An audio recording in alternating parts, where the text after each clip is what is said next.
ফজরের 2 রাকাত সুন্নাত এ পুরো দুনিয়া আর দুনিয়াতে যা কিছু আছে সব কিছুর চাইতে উত্তম। তাহলে যে 2 রাকাত সুন্নত পৃথিবীর চাইতে উত্তম, ওই 2 রাকাতের সুন্নতের পরে যে 2 রাকাত ফরজ রয়েছে, এই ফরজের আল্লাহু আকবার কি দিয়ে মিটাবা?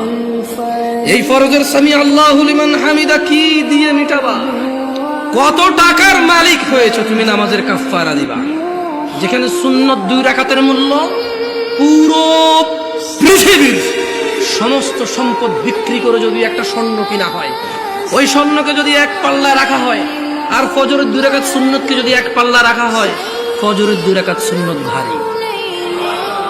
ওই সুন্নত এত ভারী হলে ওই ফজরের নামাজের ফরজ যেটা তুমি ঘুমের মধ্যে কাটিয়ে দাও, ওই 2 রাকাত ফরজের আল্লাহু আকবার, সামি আল্লাহু লিমান হামিদা, আত্তাহিয়াতু সুবহান রাব্বিয়াল আযীম, সুবহান রাব্বিয়াল আলা কি দিয়ে কিনবা তুমি? কি কয় টাকার মালিক হয়েছে যে 2 রাকাত সুন্নতই পুরো পৃথিবীর চাইতে উত্তম?